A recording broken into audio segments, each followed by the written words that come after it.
But this was in 1938. See, that's interesting, because I always thought our first contact was with the aliens in Roswell.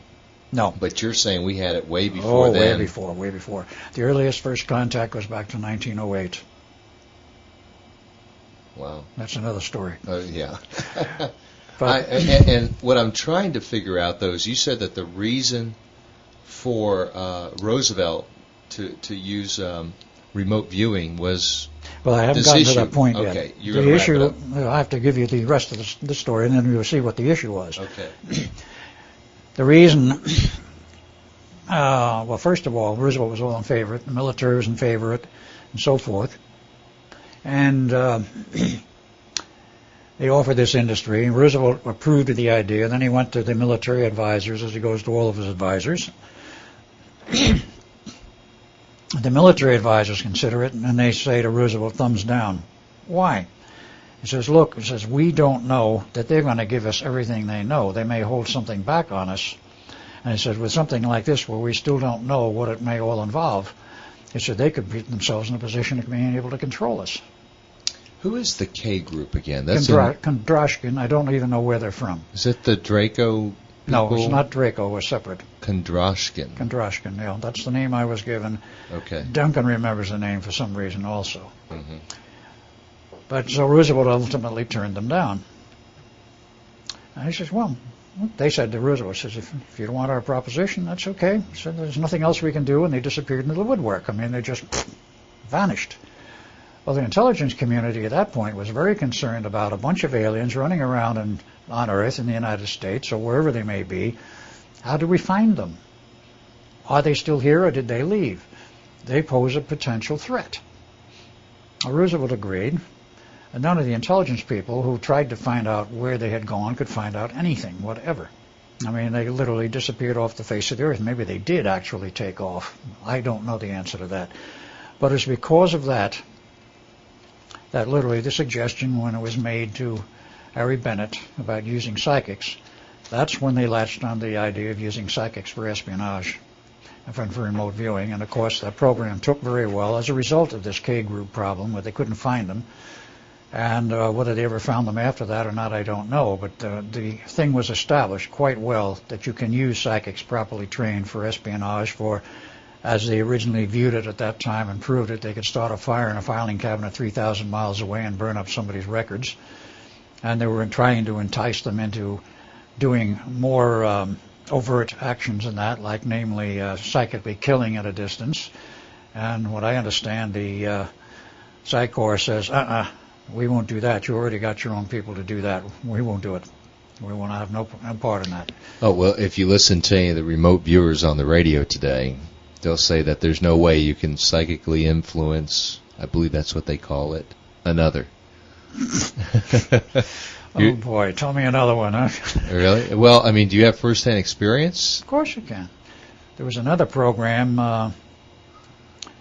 I say a government program, I mean, many years later, back in the period around 1966 to 69, of which a movie was made. The movie was Operation Dreamscape. Dreamscape was the name of the movie. Mm-hmm.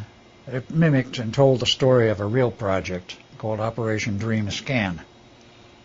Dreamscan was a continuation, you might say, in the way of research in terms of what you could do psychically, in terms of a more physical effect. The theory of that movie, and of course of the actual operation, was that if you could psychically project yourself, I'm speaking astrally or however, into another person's dreams during their normal dream state and kill them in the dream, they'd die physically. And there would be no trace of how they died. It'd be just like a heart attack at night. Exactly. That program existed for 3 years. And one of the principal targets of that program was President Jimmy Carter. A target? Yes, because they were trying to force him through the dream operations, not to kill him. That wasn't the purpose. The idea was to force him, or let us say coerce him, into signing a test ban treaty and a missile ban treaty with Russia at that time. He was close to it, then he suddenly backed out. As I remember historically, he suddenly turned us around and refused to have any further part of it. And it was at that time that the operation was uncovered. And as I understand it, certain people advised the president of what was going on, and he looked into it and found out, and he shut the whole operation down, bang, like that, had it disbanded, and it has never been resumed. But that was an extension of what you can do psychically to somebody. Yes, you can have some very powerful effects on people if you know how to manipulate, let's say, their innermost workings or innermost soul, whatever you want to call it. There are ways of affecting their energetic bodies. This is an interesting take on why this group was disbanded. This is the psychics that did remote viewing. Is that who you're talking about? That group was never disbanded. They kept right on going, but the remote viewing group. Well, all the people that get interviewed on the radio say it's been disbanded, and that's what they all say, and that it was disbanded because I guess the people in Congress would have a hard time explaining. Politically, it wasn't the right thing to do, so they just disbanded it.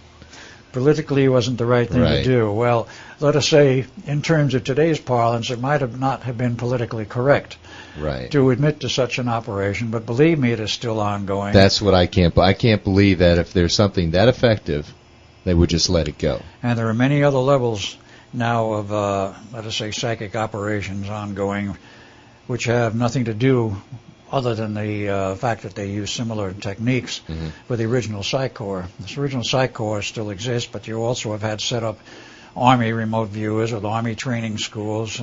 Skip Atwater was the chief instructor, and he's now head of Monroe Institute, technical director. He's not the head of the institute. Are you saying there's more than just the Army remote viewers? Oh, yeah. Several others? Oh, yeah. The CIA's denied that it ever worked. They've got their own group. Right. NSA has their own little group, and there's probably groups we never heard of. I'm sure.